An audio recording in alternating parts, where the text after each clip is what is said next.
अस्सलाम वालेकुम dear students, आज हम स्टार्ट करेंगे एक्सरसाइज 3.1 क्लास 9th मैथ कंटा बुक पब्लिशर से। क्वेश्चन नंबर 1 है find the common difference the 6th term the 10th term and the nth term of each of the given arithmetic sequence. Question number 1 के अंदर हमें different arithmetic sequence given है। First sequence है 1 6 11 16 21 up to so on. Arithmetic sequence के बारे में हमने पहले भी डिस्कस किया था।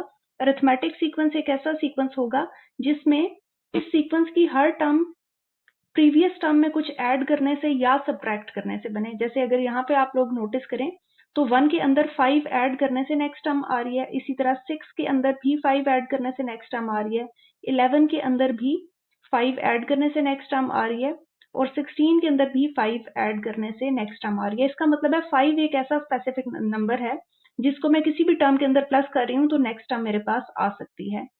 तो ये जो नंबर्स के दरमियान हमें डिफरेंस नजर आ रहा है, यानी हम क्या स्पेसिफिक नंबर प्लस कर रहे हैं या क्या स्पेसिफिक नंबर माइनस कर रहे हैं, this is known as common difference. तो सबसे पहले क्वेश्चन के अंदर हम कॉमन डिफरेंस निकालेंगे। कॉमन डिफरेंस के लिए हम फॉर्मूला पढ़ेंगे a2 माइनस a1। अब a2 और a1 क्या है? आपके अरिथमेटिक सीक्वेंस में जो फर्स्ट टर्म है this is known as a1। Arithmetic sequence की जो सेकंड टर्म है इसको हम a2 कहा करेंगे, थर्ड टर्म को a3 कहेंगे, फोर्थ टर्म को a4 कहेंगे, इसी तरह फिफ्थ टर्म को a5 कहेंगे अप टू सो ऑन। तो सबसे पहले कॉमन डिफरेंस कैलकुलेट कर लेते हैं। a2 की वैल्यू हमारे पास 6 आ रही है और a1 की वैल्यू 1 है, so the common difference is 5। और यहाँ से हमें वैसे भी आइडिया हो रहा था कि 5 ऐड करने से नेक्स्ट टर्म आ रही है। सो कॉमन डिफरेंस तो हमने कैलकुलेट कर लिया। Next we have to find 6 term.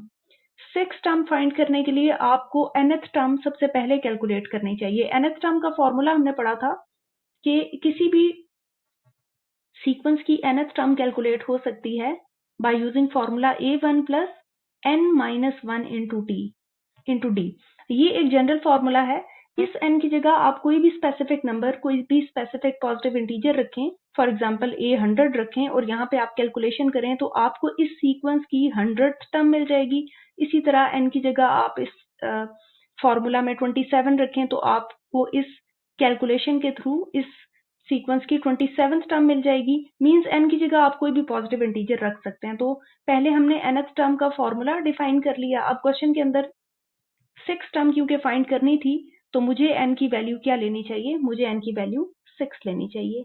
So I will take n is equal to 6। So I will get a6 is equal to a1 मेरे क्वेश्चन में 1 था, n माइनस 1 मीन 6 माइनस 1 और common difference हम पहले ही निकाल चुके हैं। कॉमन डिफरेंस d था, इसको आप 5 से प्लेस कर लें। यहाँ पे आप लिख सकते हैं कि स्मॉल d की वैल्यू थी। अब आपने इसको कैलकुलेट करना है। 6 माइनस 1 इज 5। यहाँ पे पहले हम मल्टीप्लीकेशन करेंगे, बाद में एडिशन करेंगे। So it will be 1 plus 5 into 5 25। So 6 term of the sequence is 26। इसका मतलब है कि यहाँ पे नेक्स्ट जो 6 टर्म आनी थी उसकी कैलकुलेशन 26 आ रही है। इसी तरह हमारे क्वेश्चन में हमने 10th टर्म भी फाइंड करके दिखानी है। तो 10th टर्म के लिए हम क्या करेंगे? 10th टर्म के लिए भी हम जनरल फॉर्मूला पहले लिखेंगे और n की जगह 10 प्लेस कर देंगे। Again I am writing the general formula to find any term of the arithmetic sequence a1 plus n minus 1 into d. यहाँ पे अब आपने n की वैल्यू 10 रखनी है क्योंकि आपको a10th चाहिए, मतलब 10th टर्म चाहिए। a1 की वैल्यू आपके पास 1 आ रही थी, n माइनस 1। अब आपका n जो है वो 10 है, 10 में से 1 लेस होगा 9 रह जाएगा। कॉमन डिफरेंस आपने पहले ही निकाला हुआ 5, 1 एज इट इज रहेगा। 10 और 1 का डिफरेंस 9 है, इसको मैं 5 से मल्टीप्लाई करवाऊंगी। पहले मल्टीप्लीकेशन होगी बाद में एडिशन होगी। सो 9 5 times 45। So 10th term of this sequence is 46। और लास्ट पे था कि आप nth टर्म फाइंड करके दिखाएं, तो nth टर्म हम पहले यहाँ पे यूज करते रहे हैं। आप यहाँ पे nth टर्म बताना चाहें तो एक मरतबा और हम इस पार्ट के लिए लिख देते हैं। nth term of the sequence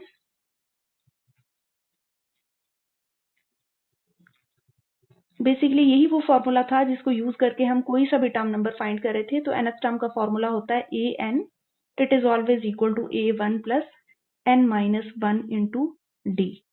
ये था हमारा पार्ट नंबर 1। नेक्स्ट हम करेंगे क्वेश्चन नंबर 1 का second part. It is -6 -3 0 3 up to so on. ये सीक्वेंस हमें गिवन है। सबसे पहले हम कॉमन डिफरेंस फाइंड करके देखते हैं। कॉमन डिफरेंस को हम डी से शो करते थे और कॉमन डिफरेंस का फॉर्मूला हमने डिस्कस किया था as A2 minus A1। A2 और A1 के बारे में हमने क्या देखा था कि हमारे सीक्वेंस की जो फर्स्ट टर्म है ये A1 है, हमारे सीक्वेंस की जो सेकेंड टर्म है this is A2, this is A3, this is A4 और fourth term up to so on. इस तरह से ये सीक्वेंस जा रहा है। कॉमन डिफरेंस सबसे पहले कैलकुलेट करके देखें तो कॉमन डिफरेंस में A2 की वैल्यू मेरे पास -3 आ रही है, then we have a negative sign, और A2 की वैल्यू भी -6 है, तो ये हो जाएगा -3 minus into minus +6, so the common difference is 3। इसका मतलब है कि क्योंकि हमारा कॉमन डिफरेंस पॉजिटिव है तो इसका मतलब है कि हर टर्म के अंदर 3 ऐड करने से नेक्स्ट टर्म बन रही है। जैसे -6 के अंदर 3 प्लस करेंगे तो -3 आएगा, -3 में फर्दर 3 प्लस करेंगे तो 0 आएगा, 0 में 3 फर्दर ऐड करेंगे तो +3 आएगा, अप टू सो ऑन। इस तरह से ये सीक्वेंस चल रहा है। हमने कॉमन डिफरेंस फाइंड कर लिया। Now we have to find the six term. Six term find करने से पहले आपको जनरल टर्म डिफाइन करनी चाहिए। जनरल टर्म का फॉर्मूला यानी किसी भी टर्म को फाइंड करने का फॉर्मूला हमने पढ़ा था an is equal to a1 plus n minus one into d. अब क्योंकि क्वेश्चन के अंदर हमने सिक्स टर्म फाइंड करनी है so I will write n is equal to 6। जहां पे n की वैल्यू आएगी वहां पे मैं 6 प्लेस करूंगी। a1 की जगह आप यूज करेंगे -6, n आपका डिसाइडेड है एज 6, इसमें से 1 लेस करेंगे और कॉमन डिफरेंस आपने 3 का निकाला है, -6 एज इट इज। 6 में से 1 लेस होगा तो 5 रह जाएगा और 5 को हम 3 से मल्टीप्लाई करवाएंगे तो नेक्स्ट स्टेप में हमारे पास -6 5 इंटू 3 15 बनेगा और 15 में से 6 लेस होगा तो हमारे पास पॉजिटिव 9 रह जाएगा। इसका मतलब है कि इस सीक्वेंस में चलते चलते 6 नंबर पे जो टर्म आएगी उसकी वैल्यू है हमारे पास 9। नेक्स्ट हमने क्वेश्चन के अंदर 10th टर्म भी फाइंड करनी है। Now I am using the again formula of general term an is equal to a1 plus n minus one into d. इस मर्तबा मैं n की जगह 10 यूज करूंगी क्योंकि मुझे 10th टर्म चाहिए। a10 is equal to a1 की जगह -6 आ जाएगा, n की जगह आपने 10 रखा है, -1 एज इट इज और कॉमन डिफरेंस आप ऑलरेडी निकाल चुके हैं वो +3 था। नेक्स्ट आपका जो -6 है वो एज इट इज रहेगा। 10 और 1 का डिफरेंस 9 है, इस 9 को आप 3 से मल्टीप्लाई कर लें तो -6 plus 9 3 times 27, so the answer will B 21। इसका मतलब है इस सीक्वेंस की जो 10th नंबर पे टर्म आएगी वो 21 है। इसी तरह आपने लास्ट में nth term of the arithmetic sequence भी बतानी थी, तो nth टर्म हम पहले भी यूज कर चुके हैं। nth टर्म का हम फॉर्मूला दोबारा से यहाँ पे लिख देंगे, an is equal to a1 plus n minus one into d. ये हमारे पास nth टर्म का फॉर्मूला हो जाएगा। नेक्स्ट हम सॉल्व करेंगे क्वेश्चन नंबर 1 का ही थर्ड पार्ट। गिवन सीक्वेंस है -7, -3, 1, 5 अप टू सो ऑन। सबसे पहले हम कॉमन डिफरेंस कैलकुलेट करेंगे तो कॉमन डिफरेंस के लिए हमने फॉर्मूला पढ़ा था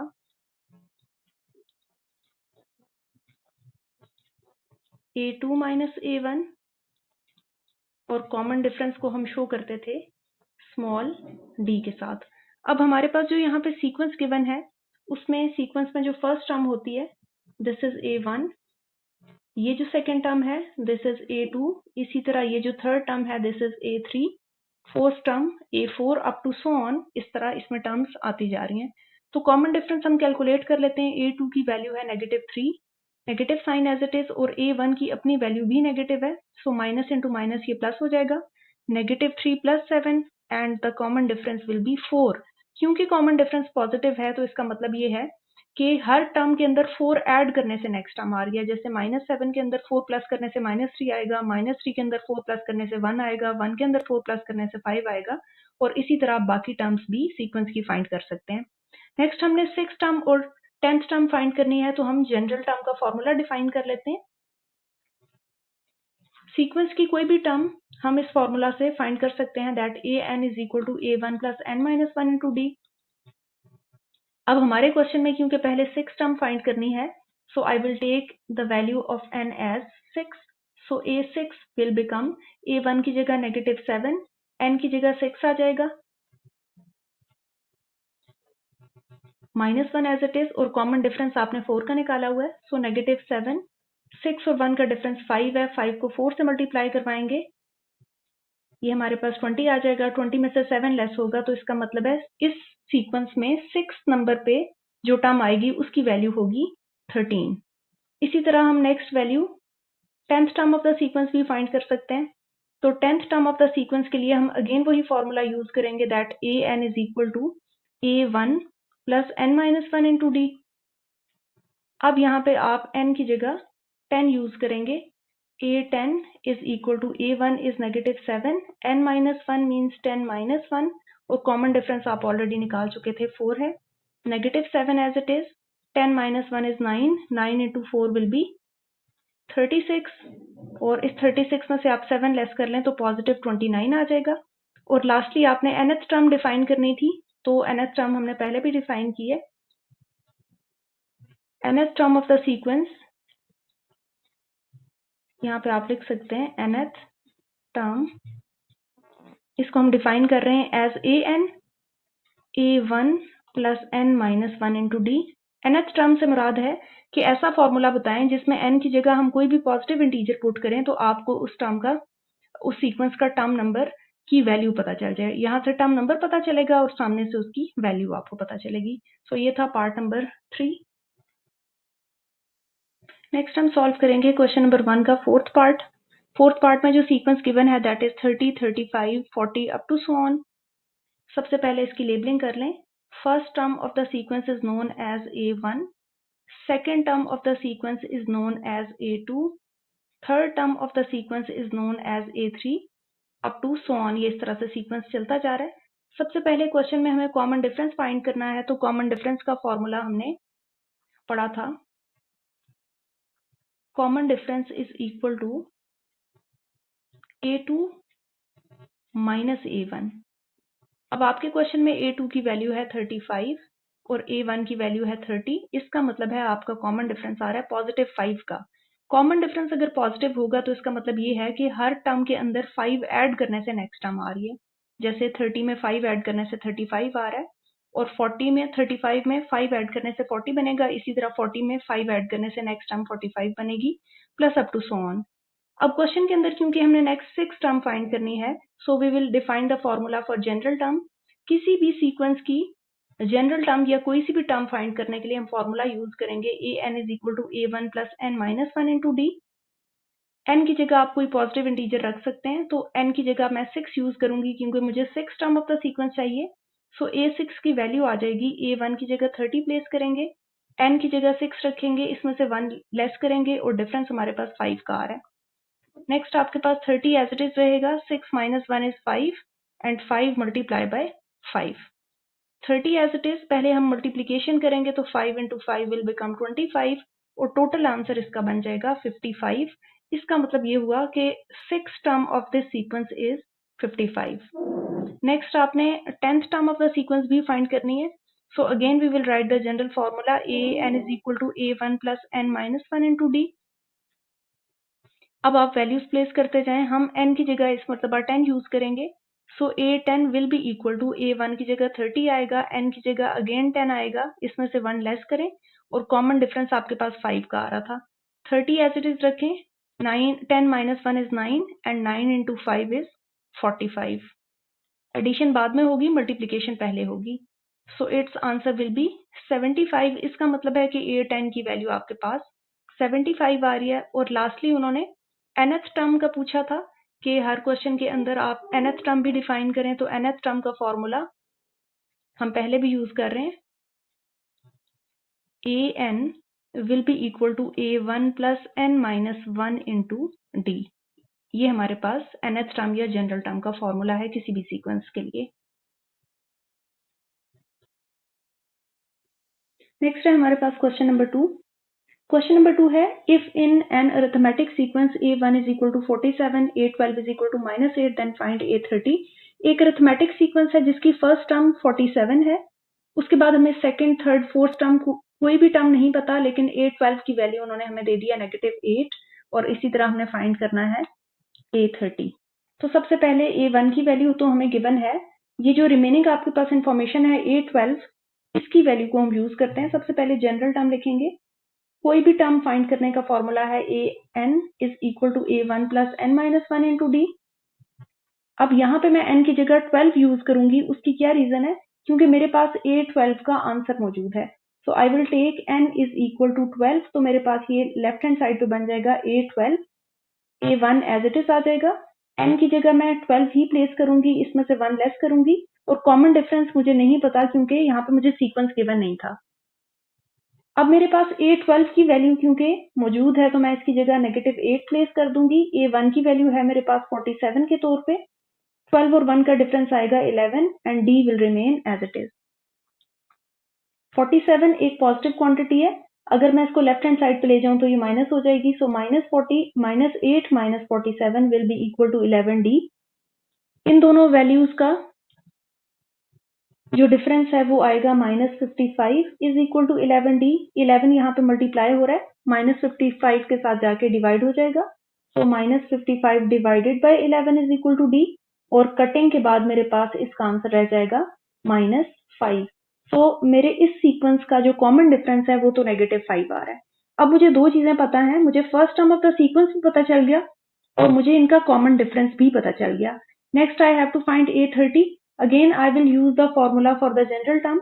जनरल टर्म का फॉर्मूला हमने देखा था कि an इक्वल होगा A1 plus n minus 1 into d के। अब मैं यूज करूंगी n की जगह 30 क्योंकि मुझे A30 का आंसर चाहिए। So A30 will be equal to A1 plus n minus 1 means 30 minus 1 into common difference, और कॉमन डिफरेंस भी हम फाइंड कर चुके हैं। तो A1 की जगह आप 47 प्लेस करेंगे, 30 और 1 का डिफरेंस होगा 29 का, और कॉमन डिफरेंस की वैल्यू हमने फाइंड की थी एज -5।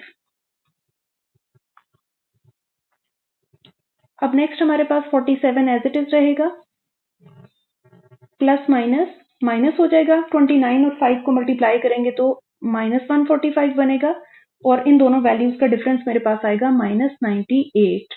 तो A30 या 30th term of the sequence इस क्वेश्चन के लिए हमारे पास -98 आ रही है।